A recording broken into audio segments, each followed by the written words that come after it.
सभी छात्रों को सुप्रभात, गुड मॉर्निंग। हम चर्चा कर रहे थे राष्ट्रपति के ऊपर। कल हमने राष्ट्रपति टॉपिक के ऊपर कुछ 5-7 इंपॉर्टेंट बातें की थी। ये जो राष्ट्रपति पद था ये 26 जनवरी 1950 को आया था। जब संविधान बन रहा था उस समय भारत का सर्वोच्च पद हम गवर्नर जनरल को मानते थे, जो हमें ब्रिटिश से या अंग्रेजों से उत्तराधिकार के रूप में हमें प्राप्त हुआ था, जिसकी नियुक्ति भी ब्रिटेन के राजा के द्वारा की गई थी, क्योंकि उस समय हमें स्वतंत्रता डोमिनियन स्टेट के रूप में दी गई थी। हमने डोमिनियन स्टेट का दर्जा भारत से समाप्त किया तथा गवर्नर जनरल का पद भी समाप्त किया 1950 में, और उसके जगह राष्ट्रपति पद को हमने क्या किया, सुशोभित किया। इसके अलावा मैंने ये भी बताया था कि विदेशों के अंदर the president of India honourable president of India शब्द प्रयोग किया जाता है राष्ट्रपति के लिए, जबकि भारत में राष्ट्रपति महोदय शब्द प्रयोग में किया जाता है। इसके अलावा हमने थोड़ी सी बात राष्ट्रमंडल की भी की थी। 1931 में राष्ट्रमंडल एक समूह बना था, जिसमें ब्रिटेन के उपनिवेश जो स्वतंत्र होते जा रहे थे वो उसके सदस्य बन रहे थे। 1947 में एशिया के प्रथम देश के रूप में भारत इसका सदस्य बना था। उसके बाद पाकिस्तान भी बना था। पाकिस्तान और भारत अधिराज्य के रूप में दोनों सदस्य बने, लेकिन बाद में दोनों ने ही स्वतंत्र सदस्यता प्राप्त कर ली थी। ऐसी कुछ बातें हमने कल की थी। इसके बाद में अनुच्छेद 52 पढ़ा था, जिसमें बात पढ़ी थी हमने भारत का एक राष्ट्रपति। अनुच्छेद 53 में हमने कार्यपालिका शक्तियों के बारे में चर्चा की थी। अनुच्छेद 54 के अंदर निर्वाचन मंडल, कौन कौन व्यक्ति राष्ट्रपति के निर्वाचन में भाग लेते हैं। अनुच्छेद 55 में निर्वाचन की प्रक्रिया, कौन सी प्रक्रिया है, किस व्यक्ति के कितने वोट डाले जाते हैं, निश्चित कोटा कैसे निकलता है, विधायक का मत मूल्य कैसे निकलता है, सांसद के मत का मूल्य कैसे निकलता है। इसके बाद में हमने 56 में कार्यकाल की चर्चा की थी कि 5 वर्ष या नए राष्ट्रपति के पद ग्रहण तक। इसके अलावा ये भी चर्चा की थी कि राष्ट्रपति एकमात्र एक ऐसा पद है, अगर वो बीच कार्यकाल खाली हो जाए तो नेक्स्ट 6 महीने में चुनाव करवाने जरूरी होते हैं। बाकी भारतीय लोकतंत्र के अंदर किसी भी चुनाव पद्धति में ऐसा सिस्टम नहीं है, या किसी भी पद के लिए ऐसी सिस्टम नहीं है कि अगर वो पद खाली होता है तो 6 महीने के भीतर भीतर चुनाव करवाए जाए। जैसे आप पढ़ते ही हो कि उपचुनाव होते हैं किसी सीट पे, या तो 2 महीने में हो जाते हैं या 12-12 महीने निकल जाते हैं, फिक्स नहीं है 6 महीने। तो एकमात्र एक पद ऐसा है जिसके खाली होने पर अगले 6 महीने के भीतर भीतर चुनाव करवाना जरूरी होता है, वो कौन सा है, राष्ट्रपति। इसके बाद में हमने 57 में पढ़ी थी पुनर्निर्वाचन पढ़ा था। भारत का राष्ट्रपति कितने भी बार निर्वाचित हो सकता है, ये संविधान के अंदर लिखा हुआ है, कोई परंपरा नहीं। 58 में हमने योग्यता पढ़ी थी भारत का नागरिक हो। इसमें मूलतः शब्द नहीं है कि मूलतः भारत का नागरिक हो। कोई भी व्यक्ति जिसको भारतीय नागरिकता मिल चुकी है, भारत के पासपोर्ट उपयोग में लेता है, वो भारतीय आधार कार्ड के तहत भारतीय नागरिक है, तो वो राष्ट्रपति चुनाव लड़ सकता है। उसके बाद में दूसरी योग्यता, न्यूनतम आयु 35 वर्ष। इसके बाद में लोकसभा सदस्य चुने जाने की योग्यता रखता हो। और लास्ट हमने बात की थी लाभ के पद पर न। और जो लाभ के पद की चर्चा की थी कि भारतीय संविधान के अंदर 4 बातों को या 4 पदों को लाभ का पद नहीं माना गया है, राष्ट्रपति, उपराष्ट्रपति, राज्यपाल। 3 तो ये नॉर्मल पद हो गए, और चौथा पद संघ तथा राज्यों के अंदर जो मंत्री होते हैं, केवल मंत्री, सदस्य नहीं, केवल मंत्री, उनको लाभ के पद पर नहीं माना जाता है। एग्जाम्पल, एक वित्त मंत्री, एक गृह मंत्री या कोई भी मंत्री अपने पद पर रहते हुए राष्ट्रपति का चुनाव लड़ सकता है, जबकि एक विधायक, एक सांसद अपने पद पर रहते हुए ये चुनाव नहीं लड़ सकते। पहले उन्हें त्याग पत्र देना होगा, फिर वो चुनाव लड़ सकते हैं। जैसे 2012 में प्रणब मुखर्जी वित्त मंत्री थे, उन्होंने चुनाव लड़ा था, लेकिन उन्होंने तो त्याग पत्र देकर चुनाव लड़ा था, हालांकि वो डायरेक्ट भी चुनाव लड़ सकते थे। इसके बाद में 62 के अंदर सेवा शर्तें। सेवा शर्तों का मतलब यही है, कार्यकाल के दौरान उनके वेतन में किसी भी प्रकार की कमी नहीं की जाएगी, वेतन भत्तों में कटौती हम नहीं कर सकते। 60 के अंदर शपथ, जिसके हमें आज बात करनी है। शपथ, किस बात की शपथ लेता है, कौन शपथ दिलाता है, राष्ट्रपति की शपथ। और शपथ कहां पे है, अनुच्छेद 60 के अंदर। और यहाँ पे हमें दो ही बात याद रखनी है कि एक तो शपथ दिलवाता कौन है, तो दिलवाता की तो नॉर्मल सी बात होगी, भारत का मुख्य न्यायाधीश शपथ दिलवाता है। अगर मुख्य न्यायाधीश अब्सेंट है तो कोई भी वरिष्ठ न्यायाधीश, अब आप पूछोगे कि सर यहां तक का तो शायद अनुच्छेद 60 में लिखा होगा, बाकी की बात थोड़ी लिखी है कि वरिष्ठ न्यायाधीश भी न हो तो उसके बाद में जो वरिष्ठ है वो, अब ऐसा हो नहीं सकता कि 35 न्यायाधीश और 35 के 35 ही न हो, कोई तो वरिष्ठ न्यायाधीश मिलेगा उस समय, तो वरिष्ठ न्यायाधीश के द्वारा। तो आपका मेन फोकस यहाँ पे होना चाहिए कि सीजीआई वाली बात तो लिखी होगी, क्या आगे वाली बात भी लिखी हुई है कि सीजीआई अगर अनुपस्थित है या पद खाली है तो कौन, तो उस समय सुप्रीम कोर्ट का अन्य वरिष्ठ न्यायाधीश, और ये बात भी संविधान में क्या है लिखी हुई है, संविधान में क्या है अंकित। दूसरी बात, शपथ किस बात की लेता है, किस चीज की, किस विषय की शपथ लेता है। तो देखो किसी भी प्रकार हम जैसे अनेक शपथ पढ़ते हैं, जैसे सुप्रीम कोर्ट के मुख्य न्यायाधीश की शपथ पढ़ेंगे, वो शपथ लेता है। इसके अलावा हाई कोर्ट के मुख्य न्यायाधीश की शपथ पढ़ेंगे, उनकी शपथ और इनके शपथ में थोड़ा थोड़ा चेंजमेंट रहता है। इसके हम शपथ की बात करें तो ये कहेगा कि मैं ईश्वर की शपथ लेता हूं, और मैं और ईश्वर शब्द के बीच में खुद का नाम लेगा, मैं प्रणब मुखर्जी, मैं रामनाथ कोविंद ईश्वर की शपथ लेता हूं कि मैं राष्ट्रपति के पद के कार्यों का पालन करूंगा, राष्ट्रपति पद के जितने भी कार्य हैं संविधान में अंकित, उनका कार्य पालन करूंगा। पहली लाइन ये बोलता है राष्ट्रपति पद से संबंधित। दूसरी लाइन में कहता है कि भारतीय संविधान तथा विधि का परिरक्षण करूंगा, प्रतिरक्षण करूंगा तथा संरक्षण करूंगा। दूसरी लाइन में क्या कहता है कि भारतीय संविधान या जो विधि बनी है उनका प्रतिरक्षण, परिरक्षण तथा संरक्षण करूंगा। एक शब्द में बोल सकते हैं भारतीय संविधान तथा विधियों की हमें क्या करूंगा, रक्षा करूंगा। तीसरी बात यह कहता है कि जन कल्याण के कार्य करूंगा, जनता के कल्याण के क्या करूंगा, कार्य करूंगा। तो तीन बातों का ध्यान रखा, मैं रामनाथ कोविंद ईश्वर के सामने या ईश्वर को साक्षी मान करके शपथ लेता हूं कि राष्ट्रपति पद के कार्यों का कर्तव्य पालन करूंगा, जिस पद के लिए मुझे अपॉइंटमेंट किया जा रहा है, मुझे नियुक्त किया जा रहा है, निर्वाचित किया गया है। दूसरी शपथ में कहता है कि ये जो विधि है उस संविधान तथा विधि का क्या करूंगी, रक्षा करूंगा। और लास्ट बात कहता है कि जनता का कल्याण करूंगा, जनता के कल्याण के कार्य करूंगा। तो ये बात काफी लिखी है अनुच्छेद 60 में। इन सबको आपको याद करना है, पक्का पक्का सा ध्यान रखना है, बाकी किसी प्रकार की शब्द ये नहीं लिखना। शपथ के बाद में हम बात करेंगे इसको हटाने की, महाभियोग पे चर्चा करेंगे। आज का मुख्य उद्देश्य या जो मुख्य फोकस वो महाभियोग ही है, और यहां से प्रश्न भी पूछे जाने की पूरी संभावना है। महाभियोग, इम्पीचमेंट, महाभियोग, ये महाभियोग शब्द है, ये हमने भी अमेरिका से लिया है।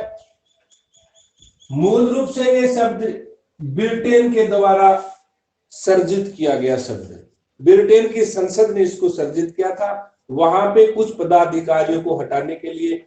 बाद में इसके अंदर इंप्रूवमेंट किया गया, सुधार किया गया, और उसके साथ अमेरिका ने अपनाया, और अमेरिकी संविधान का फॉलो करते हुए या उसके अंदर उसके अनुभवों के आधार पर हमने अमेरिका से इसको क्या क्या ग्रहण किया, या महाभियोग के मामले में हम अमेरिका से क्या है प्रभावित। ये जो महाभियोग है ये अमेरिका से लिया है, ये सिर्फ और सिर्फ किसके ऊपर लागू होता है, राष्ट्रपति। बाकी हम देखते हैं सुप्रीम कोर्ट का मुख्य न्यायाधीश है, अन्य न्यायाधीश है, हाई कोर्ट के मुख्य न्यायाधीश, अन्य न्यायाधीश, यहाँ एक पद और है केग, महान्यायवादी। इनको भी जब हम चर्चा करेंगे तो इनको हटाने की बात आएगी, तो हटाने की बात जब आएगी तो वहां पर भी एक शब्द काम में आएगा, महाभियोग या इम्पीचमेंट। तो ध्यान रखना ये 4-5 पद हो गए जिनके लिए महाभियोग शब्द काम में लिया जाता है। राष्ट्रपति हो गया, इसके अलावा केग हो गया, सुप्रीम कोर्ट और हाई कोर्ट, 4 प्रकार के व्यक्ति हो गए। इसमें व्यक्ति तो कई प्रकार के हो गए, हाई कोर्ट के मुख्य न्यायाधीश, अन्य न्यायाधीश, इस प्रकार। लेकिन मात्र राष्ट्रपति के लिए जो महाभियोग शब्द है वो संविधान में वर्णित है, बाकी किसी भी पद के लिए महाभियोग शब्द संविधान में वर्णित नहीं। ये बात आप ध्यान रखना। ऑथेंटिकली या वास्तविक रूप से या सत्यता के रूप में ये शब्द किस पोस्ट के लिए है? सिर्फ राष्ट्रपति। अब इसको हम हटाने की बात करें तो अनुच्छेद 61 में पढ़ते हैं हम महाभियोग कहां पे है। यहाँ पे हमें अनुच्छेद 2 देखने पड़ेंगे। एक अनुच्छेद देखना पड़ेगा 56 और दूसरा अनुच्छेद देखना पड़ेगा 61 के तो अंदर है प्रक्रिया। प्रक्रिया का मतलब अगर किसी राष्ट्रपति के ऊपर महाभियोग का आरोप लग चुका है, लगने के बाद में है, लेकिन जो आरोप लगेगा, यानी कि जो आरोप लगेगा वो आरोप कौन से अनुच्छेद के तहत लगेगा? 56। और इस आरोप का जो आधार है वो आधार क्या बनेगा? वो आधार बनेगा संविधान का उल्लंघन, संविधान का उल्लंघन या अतिक्रमण। देखो, राष्ट्रपति पद है अपना गौरवमयी पद है, राष्ट्र के गौरव की बात करता है, राष्ट्र का गौरव व सम्मानित पद माना जाता है इसको। राष्ट्रपति और राज्यपाल इन्हीं दो पदों के आगे महोदय शब्द काम में लिया जाता है, इनको गौरवमयी पद माना जाता है। अगर इनको इनके पद से हटाना है तो इनके ऊपर हम ये आरोप नहीं लगाएंगे अपंगता के आधार पर हटा दिया। आज जैसे राष्ट्रपति एक्सीडेंट हो गया, एक पैर खो चुका है, एक हाथ खो चुका है, तो उसको क्या पद से हटा देंगे? हम नहीं हटाएंगे। जैसे सुप्रीम कोर्ट का मुख्य न्यायाधीश है, अपंग हो गया, अचानक काम करने में वो क्षमता नहीं रही, अक्षमता हो गया, या किसी प्रकार के दुराचार के आरोप लग गए, उसने किसी प्रकार का कुकृत्य कर दिया समाज के अंदर, तो उसको हम हटा सकते हैं उनके अंदर। बाकी जो भी अन्य महाभियोग मैंने बताए थे उसके अंदर कुकृत्य, दुराचार, अपंगता, अक्षमता के आधार पर हटा सकते हैं, लेकिन राष्ट्रपति पे सिर्फ एक ही आरोप लगा सकते हैं, संविधान का उल्लंघन या संविधान का अतिक्रमण। इसके अलावा अन्य किसी भी आरोप के आधार पर राष्ट्रपति के ऊपर इम्पीचमेंट या महाभियोग नहीं लाया जा सकता। तो इस शब्द का भी आप ध्यान रखना। कई बार हम थोड़े से ऐसे डाइवर्स हो जाते हैं माइंड से कि यार उल्लंघन तो है, ये अतिक्रमण तो किसके लिए? संविधान की शपथ लेता है और संविधान का क्या करता है? अतिक्रमण करता है। अकार्य कुशलता के आधार पर नहीं हटा सकते, अपंगता के आधार पर, अक्षमता के आधार पर, दुराचार के आधार पर हम इस पद को समाप्त नहीं कर सकते। इस बात का भी आप खास ध्यान रखना। अब बात ये आती है कि सर ये महाभियोग हम तो आज तक 61 में पढ़ते आ रहे हैं, ये 56 कहां से आ गया? जहां कार्यकाल की बात हुई है वहां उस कार्यकाल को बीच दौरान कैसे समाप्त कर सकते हैं? समझ रहे? ध्यान से समझना आप मेरी बात। जहां कार्यकाल की बात की है, कार्यकाल अनुच्छेद 56 में हमने 3-4 बात पढ़ी थी। पहली बात कौन सी पढ़ी थी? 5 वर्ष। दूसरी बात, जब तक नया राष्ट्रपति ना आए तब तक। तीसरी बात, जब राष्ट्रपति पद खाली हो जाए तो अगले 6 महीने में चुनाव करवाने जरूरी होते हैं। मतलब राष्ट्रपति पद की रिक्तता से संबंधित बात यहीं पे हो रही है, उसके खाली होने व नए आने की बात यहाँ पे हो रही है। तो अगर उसको किसी संविधान के अतिक्रमण या उल्लंघन के कारण खाली होना पड़ रहा है तो वो बात भी कहां पे आएगी? अनुच्छेद 56 में ही आएगी। कहां पे आएगी? अनुच्छेद 56 के अंदर ही।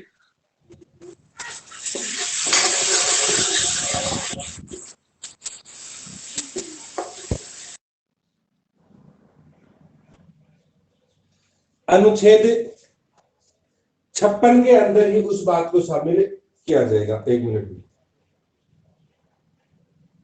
अनुच्छेद 56 के अंदर। अब आप इस बात से कभी कंफ्यूज मत होना, क्योंकि जहां पर राष्ट्रपति के कार्यकाल की बात हो रही है, पद की रिक्त की बात हो रही है, नए राष्ट्रपति के आने की बात हो रही है, चुनावों की बात हो रही है, तो वहां पर ही अगर बीच में रिक्त होता है तो कैसे होता है?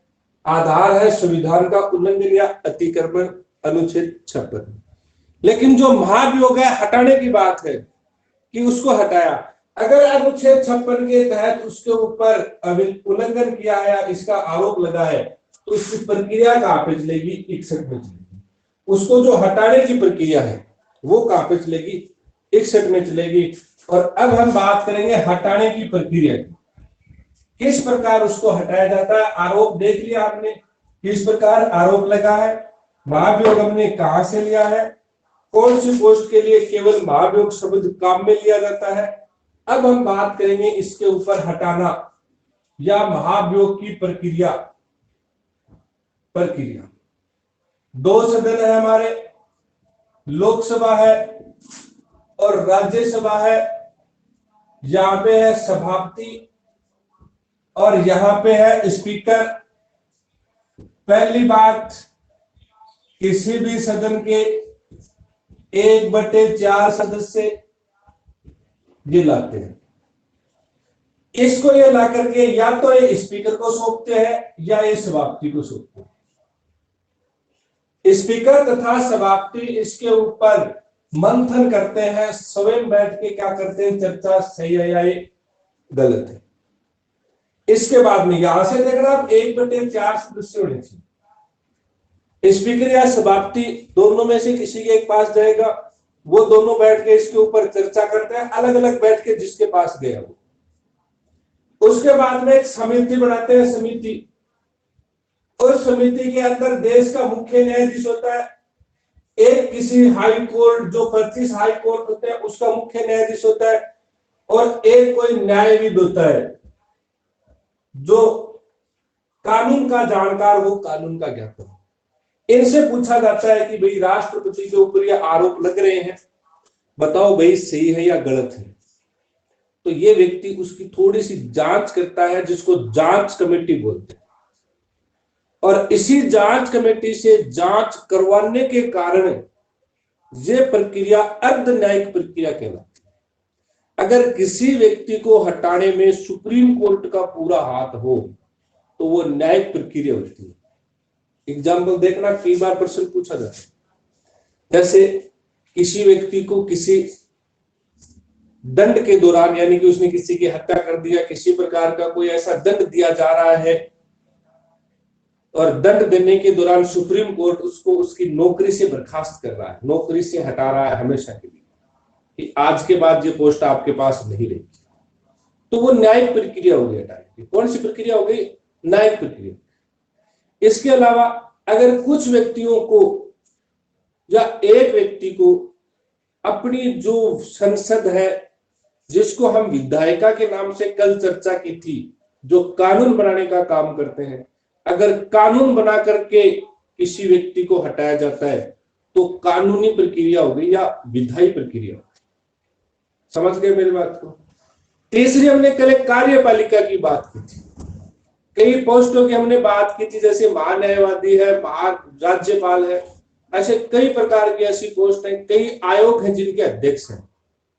उनकी नियुक्ति मंत्री परिषद की सिफारिश पर राष्ट्रपति करता है, और उनको हटाता भी कौन है? मंत्री परिषद की सिफारिश पर राष्ट्रपति हटाता है। तो ये हटाने की कौन सी शक्ति होगी? कार्यपालिका शक्ति। व्यक्तियों के पदों को खाली करवाने की 3 शक्तियां हैं, अलग अलग जिस प्रोसेस से उनका पद रिक्त करवाया जाता है वही उनका हम आंसर मानेंगे, वही उसका हम कारण।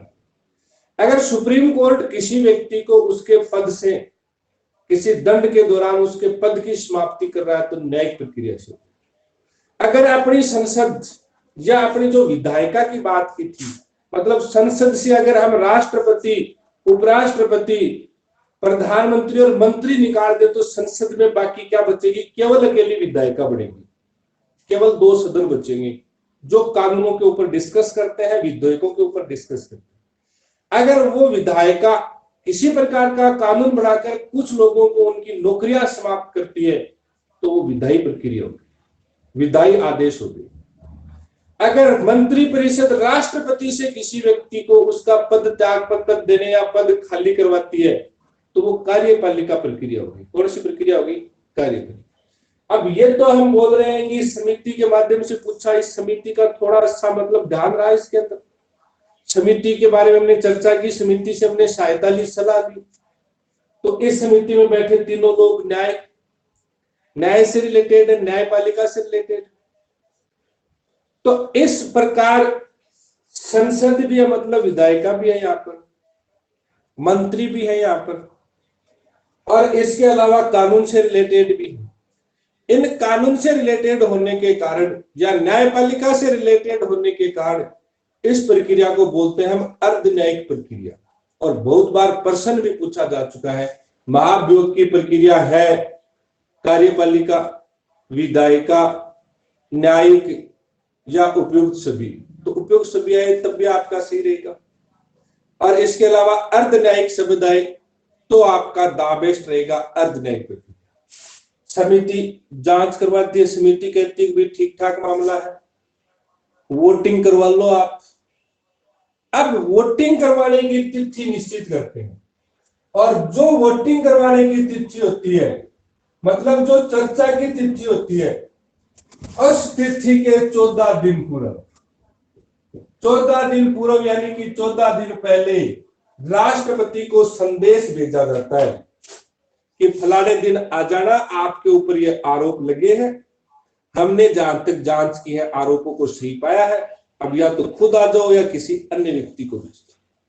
अगर यहाँ पे समिति मना कर देती कि आरोप निराधार है, और उस समय निराधार बताने के साथ ही उन व्यक्तियों को दोबारा बुलाया जाता है वास्तविक रूप से कि 1/4 सदस्य फिर आओ मेरे पास, स्पीकर कहेगा। अगर 1/4 सदस्य दोबारा नहीं पहुंचे तो क्या होता है, वो प्रस्ताव या महाभियोग प्रस्ताव वहीं पे क्या हो जाएगा, समाप्त हो जाएगा। अगर ये भी 1/4 सदस्य मिल गए और इन्होंने भी कह दिया कि मामला ठीक ठाक है, जांच करवानी चाहिए, आगे वोटिंग करवानी चाहिए, तो वो प्रोसेस आगे बढ़ेगी, वरना यहाँ पे भी क्या हो जाती है, समाप्त होगी। कई बार पूछ लेते हैं क्या स्पीकर किसी महाभियोग प्रस्ताव को रद्द कर सकता है? बिल्कुल कर सकता है। किस आधार पर? अब यहां ये मत कर देना कि किस आधार पे करेगा, उसके मन में आ गई सर्जी इच्छा होगी ना कर दियो वो ना, इस समिति की बैठक के आधार पर, या फिर वो दोबारा 1/4 सदस्यों को बुलाएगा, किसी को धमकाएगा, किसी को कुछ करेगा कि तुम क्यों साथ दे रहे हो, क्यों राष्ट्रपति के पीछे पड़े हुए हो, आपको टिकट नहीं मिलेगी अगली बार, ये नहीं होगा, ये नहीं होगा, तो वो सदस्य पीछे हट जाते हैं। और 1/4 सदस्य पूरे नहीं होते तो वो कहता है कि इस बार 1/4 सदस्य नहीं होंगे, तो उस समय निरस्त कर देता है। 2 आधार पे, खुद की मनमर्जी से नहीं करता है, कमेटी के कहने पर, और दूसरा 1/4 सदस्य की पूर्ण सहमति नहीं बनने के कारण। अगर यहां से प्रोसेस ठीक ठाक चल रही है तो अब तिथि निर्धारित करेगा। तिथि निर्धारित करने के 14 दिन पहले राष्ट्रपति को सूचना देगा कि राष्ट्रपति महोदय या तो आप आओ या आपके किसी व्यक्ति को भेजो। अब देखो प्रश्न यहां से ये प्रॉब्लम यहां पे करता है क्वेश्चन कि महाभियोग के दौरान राष्ट्रपति को सूचना दी जाती है प्रस्ताव लाने के 14 दिन पहले, प्रस्ताव प्रस्तुत करने के 14 दिन पहले, तो प्रस्ताव लाने के नहीं, प्रस्ताव प्रस्तुत करने के। प्रस्ताव तो ये लोग लेके आए हैं, इसके बाद में तो इस स्पीकर वाले और इस समिति में क्या पता महीना निकला या 2 महीना निकला। यहाँ पे नहीं कि ये जो ही प्रस्ताव लाके स्पीकर को सौंपा, स्पीकर बोल देगा डायरेक्ट, स्पीकर को तो पता ही नहीं कौन ला रहा है, ये कैसे बोलेगा उसको, ये तो आके लेके आ गए, उससे 14 दिन तो क्या पता कहाँ गए पहले वाले, ये इसके पास लेके आ गए, समिति ने भी डिस्कस कर लिया, अब उसको कहां पे लोकसभा में रखने जा रहा हूं वोटिंग के लिए, रखने के 14 दिन पहले उसको कहेगा कि अब भैया आपको लाना। तो 1/4 सदस्य जो प्रस्ताव लाते हैं उसके 14 दिन पहले, या लोकसभा अध्यक्ष या स्पीकर जो उसको लोकसभा में रखता है उसके 14 दिन पहले, लोकसभा में रखने के 14 दिन पहले। कौन निमंत्रण पत्र देता है? ये नहीं किसी को भेज देगा, स्वयं लोकसभा अध्यक्ष इसको भेजेगा कि आपको आना है। अब इसके अंदर अगर ये 2/3 से पारित हो गया, किससे? 2/3 से, सिर्फ सीधी सी बात लिखी हुई है, 2/3 से पारित हो गया तो जाएगा राज्यसभा में। अब देखो यहाँ पे राज्यसभा के पास क्या पावर है, राज्यसभा जाते ही मना कर देगी, चलो हमें कोई मतलब नहीं, राष्ट्रपति बहुत अच्छा आदमी है, उसको नहीं हटाएंगे।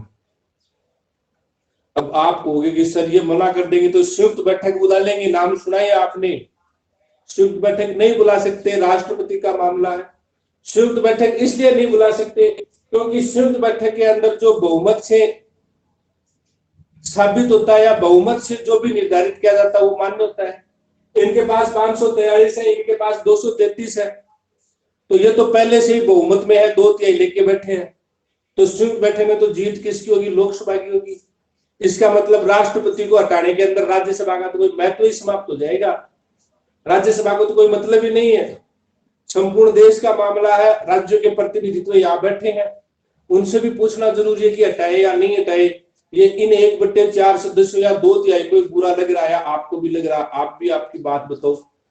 तो ये या तो जाते मना कर देगी नहीं हटाएंगे, फिर दूसरी प्रोसेस ये करेंगे, ये भी 2/3 बहुमत से उसको पारित करेंगे। अगर वो पारित हो गया, उसी समय राष्ट्रपति को अपना पद छोड़ना पड़ेगा। ध्यान रखना, 2-3 बातें इंपॉर्टेंट है। 1/4 सदस्य लाते हैं, सभापति या स्पीकर को सौंपते हैं, एक समिति के माध्यम से जांच करवाते हैं। इस समिति से जांच होने के कारण महाभियोग को अर्धन्यायिक प्रक्रिया कहा गया। उसके बाद में राज्यसभा या लोकसभा में रखने के 14 दिन पूर्व राष्ट्रपति को सूचना देते हैं। राष्ट्रपति स्वयं या अपने किसी अन्य व्यक्ति के माध्यम से अपनी प्रस्तुति या अपने पक्ष रखता है। उसके बाद में लोकसभा तथा राज्यसभा में अलग अलग 2/3 बहुमत से पारित हो जाता है, तो उसको अपना पद छोड़ना पड़ता है। इसके साथ ही राष्ट्रपति का पद हो गया खाली। और वहां पे कौन पहुंच गया? चुनाव करवाएंगे क्या? पहुंच गया वहां पे खाली होते ही। कौन है? संविधान में साफ साफ लिखा हुआ, राष्ट्रपति का पद खाली होते ही उपराष्ट्रपति उस पद के ऊपर आ जाएगा। तो इस बात का, क्योंकि यह सबसे इंपॉर्टेंट पद है, ये कभी खाली नहीं होना चाहिए। ये हमारे गणराज्य का प्रतीक है। खाली हो गया तो हमारा गणराज्य नहीं रहा। देश की एकता गौरवमय पद है, इसलिए इसको कभी भी हम खाली नहीं रखते हैं। अगर उपराष्ट्रपति नहीं है तो कौन आ जाएगा? देश का मुख्य न्यायाधीश। देश का मुख्य न्यायाधीश नहीं है तो वरिष्ठ न्यायाधीश आ जाएगा। यहां तक कि आप भी अगर सोचो कि पद खाली है सब, तो आपका भी नंबर आ सकता है, देश के वरिष्ठ नागरिकों का आ जाएगा। ऐसा लेकिन मुश्किल है, थोड़ा मेहनत करेंगे तो ही आएगा। घर बैठे वो राष्ट्रपति के पद पर हमें नहीं लेके जाएंगे। इसके बाद में हमने ये बात कर ली। इसके में देखो 2-3 बात है, बाकी बात यहीं पे हो गई क्लियर। अर्धन्यायिक प्रक्रिया है। दूसरी, महाभियोग केवल राष्ट्रपति के लिए है। संयुक्त अधिवेशन बुलाया नहीं जाता है। 14 व्यक्ति ऐसे होते हैं जो राष्ट्रपति के चुनाव में भाग नहीं लेते हैं, लेकिन उसके महाभियोग में भाग लेते हैं। कौन है वो? मनोनीत सदस्य हैं। इसके अलावा राज्यों की विधानसभाओं के विधायक तथा केंद्र शासित प्रदेशों की विधानसभाओं के विधायक जिन्होंने चुनाव में भाग लिया था, वो महाभियोग में भाग नहीं लेते हैं। इसके अलावा महाभियोग की प्रक्रिया 61 में है, जबकि महाभियोग का कारण 56 में है। इसके अलावा बात करें हम कि जो महाभियोग लगता है वो सिर्फ संविधान के अतिक्रमण या उल्लंघन के आधार पर लगता है, बाकी किसी अन्य आधार पर, कदाचार, दुष्कर्म आदि के आधार पर नहीं लगाया जा सकता।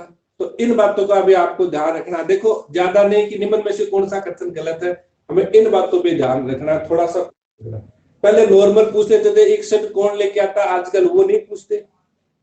ये भी पूछ सकते हैं कि राष्ट्रपति के ऊपर लाया गया महाभियोग अगर स्पीकर खारिज करता तो किस आधार पे करता है? मैंने 2 ही आधार बताए हैं, समिति की सिफारिश पर, या 1/4 सदस्य अगर जो एप्लीकेशन दी है जिन लोगों ने, और उनको वो कहे कि आप व्यक्तिगत रूप से आओ 1/4 और मेरे सामने आके खड़े हो। अब जैसे आप में भी हो जाता है, गांव का कोई मामला है, उसमें आपने घर पे आपसे साइन करवाए, वहां पे तो कर दिए, लेकिन फिर कहेंगे कि जो ये साइन करने वाले लोग हैं वो मीटिंग में आए। आप सोचोगे यार किससे क्या दुश्मनी लेने, नहीं जाएंगे। वहां पे साइन किए 10 ने, वहां पे पहुंचे 2। अब वो 2 की बात कौन सुनेगा? तो वही बात है कि इनको व्यक्तिगत रूप से प्रस्तुत होने के लिए बोल सकता है स्पीकर। अगर ये व्यक्तिगत रूप से नहीं पहुंचते हैं तो फिर वो महाभियोग क्या हो जाएगा? वहां पे खारिज हो जाएगा। अब देखो, अभी तक किसी के ऊपर नहीं लाया गया है, न कोई संभावना बनी है। एक राष्ट्रपति की शपथ की बात कर लेते हैं। वहां पे मैंने थोड़ा सा मिस कर दिया था। एक परंपरा है, हालांकि लिखा हुआ ऐसा कुछ नहीं है, एक परंपरा है कि राष्ट्रपति लगभग अपनी शपथ 25 जुलाई को लेता है। कब लेता है? 25 जुलाई को लेता और 25 जुलाई को शपथ लेने वाला पहला राष्ट्रपति था नीलम संजीव रेड्डी। 25 जुलाई 1977 को इसने क्या ली थी? शपथ ली थी। एकमात्र राष्ट्रपति जो निर्विरोध चुना गया था, मतलब इसके सामने कोई कैंडिडेट ही नहीं है। अब आप कहोगे कि सर ऐसा क्यों है, 25 जुलाई को क्यों लेते हैं? बता दो बेटा। पहला राष्ट्रपति जो राजेंद्र प्रसाद था 1962 तक रहे। उसके बाद में बीबी गिरी है, हिदायतुल्लाह है, नीलम, वो उसके अलावा फखरुद्दीन अली अहमद है, जिनका या तो कार्यकाल बीच में रहा, या उन्होंने त्याग पत्र दे दिया, या उनकी मृत्यु हुई। तो ये जो 5 साल फिक्स वाला सिस्टम है ना, वो वहां पे गड़बड़ाया हुआ था। कभी दिसंबर में जाके चुनाव होते, कभी फरवरी में जाके चुनाव होते। अब नीलम संजीव रेड्डी जब 25 जुलाई 1977 को बने थे, तो 77 से लेकर 82 तक रहेंगे। तो जनवरी माह के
हेलो हेलो हेलो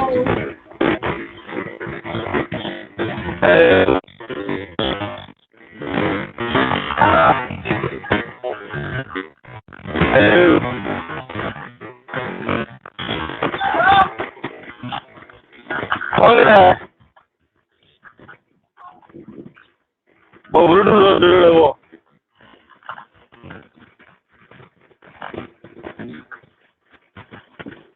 है हो रहा है। हेलो हेलो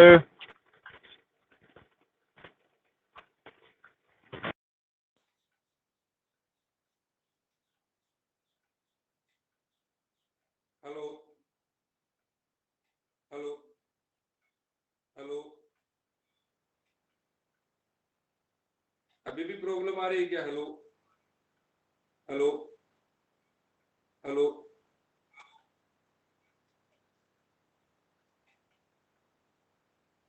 हेलो हेलो, अभी तो नहीं आ रही शायद प्रॉब्लम।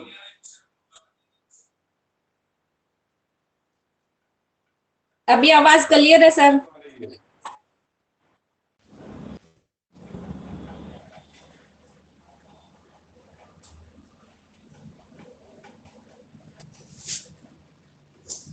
अब बताओ, अभी भी कमी आ रही है क्या?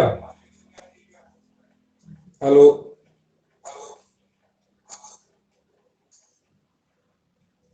हेलो, अभी सही है सर आवाज। अरे बीच में निशा,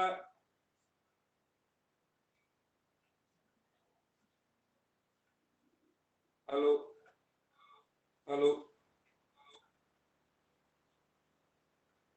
चलो ठीक ठाक ही आवाज। कुछ विशेष अधिकार, पहला तो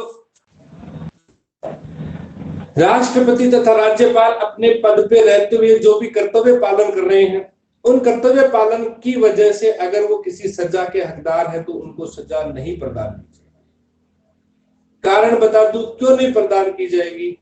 क्योंकि राष्ट्रपति तथा राज्यपाल ने जो अपने कर्तव्य पालन किए वो अपने खुद की शक्ति या खुद की इच्छा के आधार पर नहीं किए। जो भी करें, जितने भी उन्होंने अगर किसी को सजा भी दी है, किसी को पद से भी हटाया है, किसी को अगर उसने पद पे जोड़ा भी है या नियुक्ति भी की है, किसी प्रकार से अगर किसी के पास एक कम संख्या में विधायकों की संख्या है, एमएलए की संख्या, अगर उनको प्रधानमंत्री नियुक्त किया तो भी, क्योंकि ये सब जो भी कार्य किए हैं उसने, वो सब मंत्री परिषद की सिफारिश पर किए, और जो भी कार्य वो मंत्री परिषद की सिफारिश पे किए हैं तो संविधान में लिखा हुआ है कि मंत्री परिषद की सिफारिशों को मानने के लिए वो बाध्य है।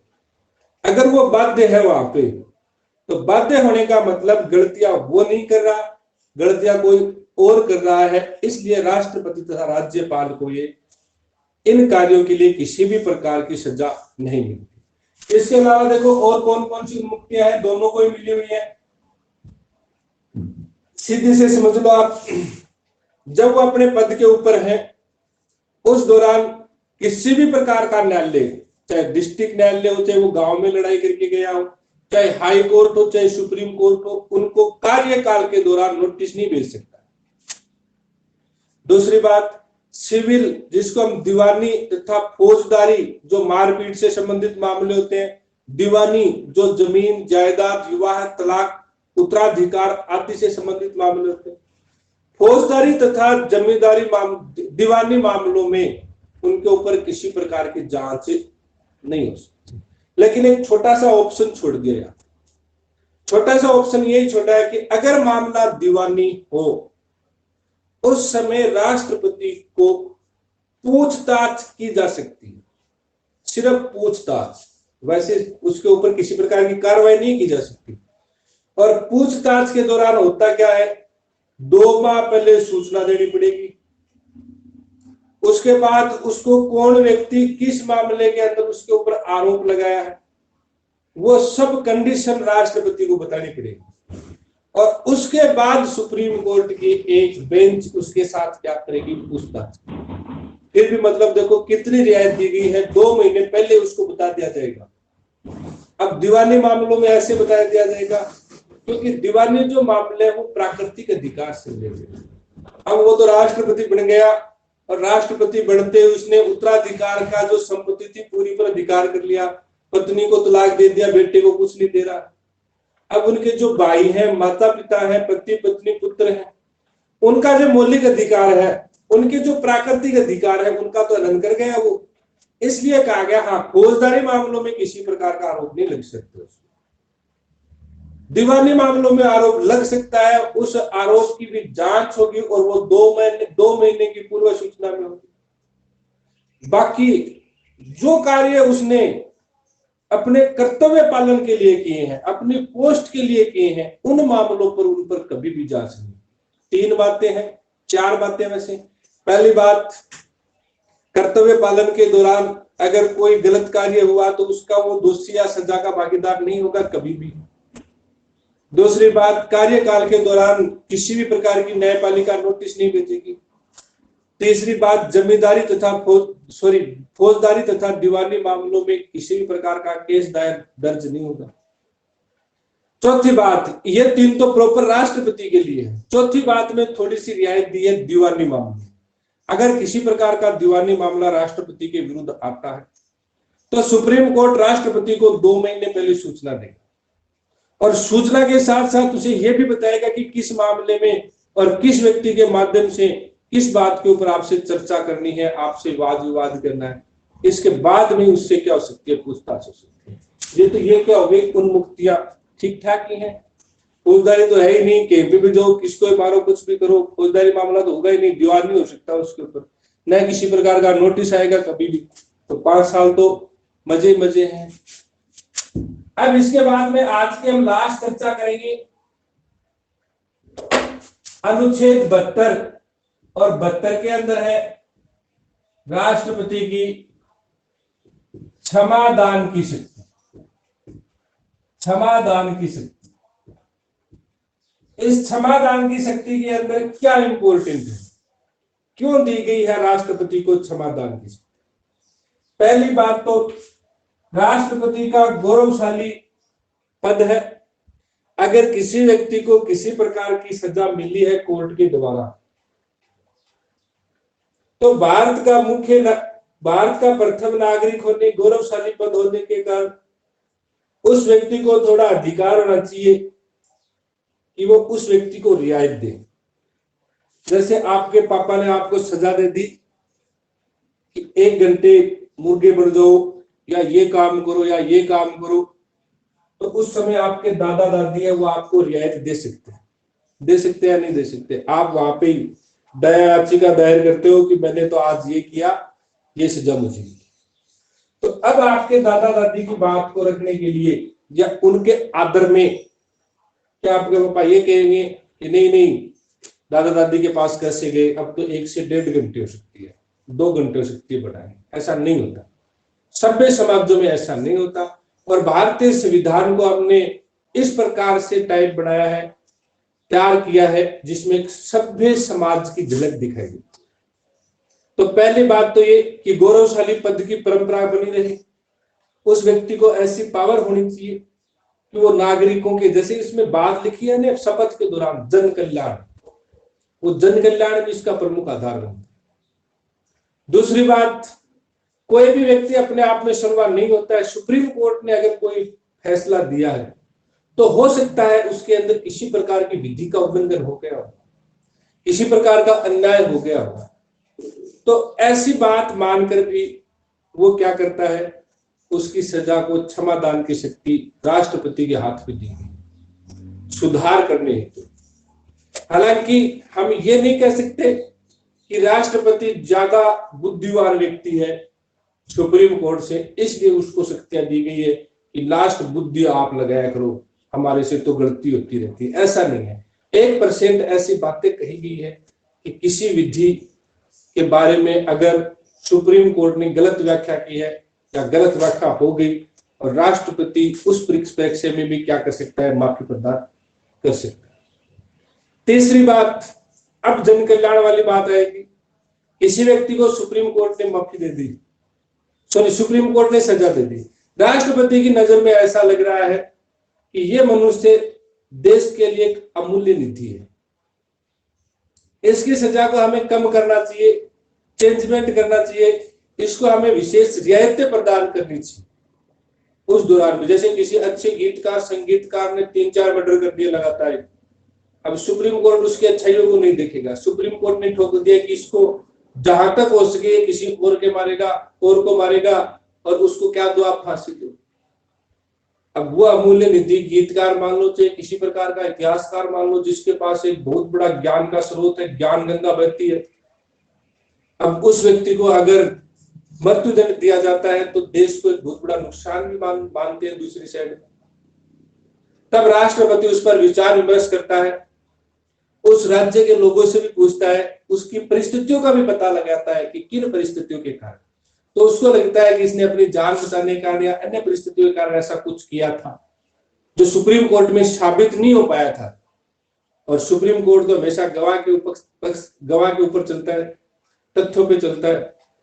लेकिन राष्ट्रपति को ऐसा एहसास करवाया गया कि इसकी गलती नहीं थी, बाकी तथ्य नहीं मिले, गवाह नहीं मिले, तब उसकी सजा में क्या कर सकता है, राष्ट्रपति कभी कर सकता है। हालांकि ये नहीं कि कोई आतंकवादी है उसको लाया, राष्ट्रपति ने कहा छोड़ दो इसको, अपना रिलेटिव निकला है, ये तो कहां से पकड़ के लाए हो आप, ऐसा नहीं हो सकता। ये जो राष्ट्रपति की मैंने क्षमादान की शक्ति बताई है, जिनका उद्देश्य बताया है, किन उद्देश्यों की पूर्ति हेतु राष्ट्रपति के हाथ में जो थोड़े से पावर दिए गए हैं, वो पावर राष्ट्रपति के हाथ में नहीं है, वो है मंत्री परिषद के हाथ में। मंत्री परिषद की सिफारिश के ऊपर राष्ट्रपति क्षमादान की शक्ति का प्रयोग करता है। तो ये शक्ति किसके पास आ गई, मंत्री परिषद यानी कि प्रधानमंत्री के पास। अब इस क्षमादान की शक्ति को हम 3-4 प्रकार से देख सकते हैं। पहले 1 नंबर पे देखेंगे लघुकरण। एक शब्द है लघुकरण। लघुकरण दूसरा शब्द है परिहार, परिहार। तीसरा शब्द है विराम। चौथा शब्द है पर विलंबन। और पांचवा जो शब्द है वो है क्षमा, यानी कि पूर्ण रूप से माफी। ये 5 प्रकार की तरीके हैं जिनके आधार पर राष्ट्रपति क्षमा माफी देता है। अब ये भी बात करें कि देता किस किस विधि के अंदर है, कौन कौन से कानून है, चाहे सैनिक न्यायालय से संबंधित हो, चाहे चाहे मृत्युदंड से रिलेटेड हो, या किसी केंद्रीय विधि द्वारा निर्मित कानून के तहत सुप्रीम कोर्ट ने सजा सुनाई हो, उसके तहत कोई व्यक्ति आया हो और उस व्यक्ति ने गृह मंत्रालय के पास दया याचिका भेजी, गृह मंत्रालय ने उसके ऊपर विचार विमर्श किया और विचार विमर्श करने के बाद में मंत्री परिषद सहित गृह मंत्रालय ने मिलकर जिस राज्य का वो निवासी है वहां पे उसकी जांच पड़ताल की गई, क्योंकि मामला तो डिस्ट्रिक्ट कोर्ट, सुप्रीम कोर्ट और फिर हाई कोर्ट और फिर सुप्रीम कोर्ट जाता है, पता आपको। तो उसमें जहां जहां से मामला चला था पूरी चर्चा की थी। ये नहीं कि उसके पास दया याचिका भेजी, उसको पढ़ा और उसकी जो मार्मिक बातें थी वो राष्ट्रपति के थोड़े से दिल को दहला गई। राष्ट्रपति ने कहा कि अरे आदमी देखो कितना दुखिया इंसान है, चलो माफ कर देते। फिर उसने माफी के साथ ही असली तांडव दिखाना शुरू कर देता हुआ आदमी फिर से। ऐसा नहीं है। हमारा जो गृह मंत्रालय, जो मंत्री परिषद है, उस राज्य के जहां जहां वो मामले चले हैं उन सब मामलों की तहकीकात करेगी कि कहीं इस व्यक्ति के साथ अन्याय तो नहीं हुआ है, दुराचार तो नहीं हो रहा है। कई बार हो जाता है कि सभी जगह विपक्ष से मिलता है, विपक्ष भारी पड़ता है, उस मामले में उसको सजा हो गई और वही दया याचिका लेके जाते। अब ऐसा कुछ होने के बाद में, सब जांच पड़ताल करने के बाद में उसके ऊपर राष्ट्रपति सोच विचार करता है। फिर मंत्री परिषद कहती है कि या तो आप इस व्यक्ति की सजा को क्या कर दो, प्रकृति बदल दो। प्रकृति बदलने का मतलब लघुकरण कर दो। लघु करने का मतलब इसको जो कठोर सजा दी गई है उसको साधारण में कर दो। 20 साल का कठोर कारावास मतलब दिन रात काम करवाएगी। साधारण मतलब इसको आराम से सजा काट। प्रकृति चेंज करने का मतलब क्या हो गया, लघुकरण कर दो। फिर दूसरा कहेगी कि नहीं, परिहार कर दो। 20 वर्ष का कठोर कारावास दिया था, इसको 10 वर्ष कठोर में कर दो। परिहार को मतलब सजा कम करना। तीसरी कहेगी विराम कर दो, मतलब विराम है उसके अंदर भी सजा कमी होती है, परिहार में भी सजा कमी होती है, दोनों में फर्क है। इस परिहार में तो सभी व्यक्ति आ जाते हैं, चाहे वो किसी वर्ग से किसी प्रकार का रिलेटेड। विराम में केवल वे महिलाएं आती है जो गर्भवती हैं, वे पुरुष आते हैं जो शारीरिक दृष्टि से क्या है, अपंग मान लो, मानसिक दृष्टि से विक्षेपित मान लो, उन लोगों की सजा कम होती है विराम के अंदर। तो विराम में भी विशेष परिस्थितियों के अंदर सजा कम करना गर्भवती महिलाओं का, अपंग व्यक्ति। पर विलंबन में कहता है कि किसी को फांसी दी गई, बोले कि कल सुबह फांसी लगनी है, राष्ट्रपति के पास एप्लीकेशन भेजी और राष्ट्रपति ने कहा कि रुको एक बार, पोस्टपोन कर दो 2 महीने तक, उसके बाद में नई तिथि जारी करना। तो वो क्या हो गया, पर विलंबन मतलब उस कठोर कारावास दिया होगा, चाहे कठोर कारावास कल से शुरू होने वाला है, कहा कि 4 महीने इसको और आराम से रहेगा, उसके बाद शुरू करना, मतलब उसको आगे बढ़ा देना, पोस्टपोन कर देना। और क्षमा का मतलब डीजे बजाओ, आपकी सजा संपूर्ण रूप से माफ कर दी जाती है, वो क्या है, क्षमा। लेकिन अब आप एक बात ये भी ध्यान में आई होगी आपके कि राष्ट्रपति ऐसे सजा माफ नहीं करता है, पूरी की पूरी तहकीकात करवाता है डिस्ट्रिक्ट कोर्ट जहां से मामला चला था और गृह मंत्रालय इसकी जांच करता है। फिर मंत्री परिषद किसको क्या बोलती है, राष्ट्रपति को कि साहब ऐसा फैसला। तो राष्ट्रपति के पास तो क्या है, नाम है, मतलब कार्य कौन कर रहे हैं, मंत्री परिषद कार्य कर रहे हैं, गृह मंत्रालय कार्य कर रहा है। क्वेश्चन जैसे नॉर्मल पूछ लिया जाए कि कोई भी परिवादी सुप्रीम कोर्ट से सजा पाया हुआ है, वो दया याचिका किसको भेजेगा, कहां पे जाएगी, तो गृह मंत्रालय में। कहां पे जाएगी, गृह मंत्रालय में। तो ये 3-4 बातें थी। राज्यपाल को भी शक्तियां प्राप्त है 161 में, उसमें फर्क है, डिफरेंस है। राज्यपाल को भी ये पांचों पावर प्राप्त है, लघुकरण कर सकता है, परिहार कर सकता है, विराम कर सकता है, परिविलंबन कर सकता है, क्षमा भी कर सकता है, लेकिन मृत्युदंड तथा सैनिक न्यायालय से संबंध नहीं। आप कहोगे कि सर मृत्युदंड से संबंधित नहीं, हमने तो पढ़ा था है मृत्युदंड से संबंधित। बिल्कुल है मृत्युदंड से संबंधित, लेकिन क्षमा नहीं है। मृत्युदंड को प्रकृति चेंज कर सकता है, इसको गोली से नहीं तोप से उड़ाओ। परिहार कर सकता है, मृत्युदंड को क्या कर सकता है, परिहार मतलब उसकी सजा में मृत्युदंड को चेंजमेंट कर दिया, सॉरी प्रकृति में चेंजमेंट कर दिया उसके, कि कठोर कारावास में चेंज कर दो, उसके मृत्युदंड को आगे पोस्टपोन कर सकता है, लेकिन ये नहीं कर सकता कि डीजे ले आ तेरा मृत्युदंड माफ है। मृत्युदंड को बिल्कुल माफ नहीं कर सकता। मृत्युदंड को माफ करने का पावर राष्ट्रपति के पास है। अगर पूछ लिया जाए कि राज्यपाल के पास मृत्युदंड से संबंधित किसी भी प्रकार की शक्ति नहीं है, क्या ये कथन सही है? ये कथन सही नहीं है। हाँ, सैनिक न्यायालय से रिलेटेड किसी प्रकार की शक्ति नहीं है, लेकिन मृत्युदंड से है। लेकिन राष्ट्रपति के जितनी है क्या? तब बोल देंगे नहीं है, तो वो कहेंगे ये क्या है भी लेकिन राष्ट्रपति के जितनी नहीं है। तो फिर हम समझाएंगे कि देखो भाई बात ऐसी है, राष्ट्रपति मृत्युदंड को किसी भी रूप में चेंज कर सकता है, लास्ट रूप इसको बिल्कुल माफ कर सकता है, लेकिन राज्यपाल इसके रूप को चेंज कर सकता है, लेकिन बिल्कुल माफ नहीं कर सकता। तो इन 3-4 बातों का आपको ध्यान रखना है। आज हमने देखी शपथ, 25 जुलाई को लेते हैं शपथ। शपथ कौन दिलवाता है? संविधान में वर्णित है। किस बात की शपथ लेता है? संविधान में विधि, संविधान तो है ही है, इसके अलावा जो भी संसद विधि बना रही है, कानून बना रही है, उनकी भी रक्षा की, जनता के कल्याण की, राष्ट्रपति पद के कर्तव्य पालन। इसके बाद में हमने अगली बात की थी, उसके ऊपर महाभियोग नॉर्मल सी बात है, अमेरिका से लिया था, केवल राष्ट्रपति पद के लिए है।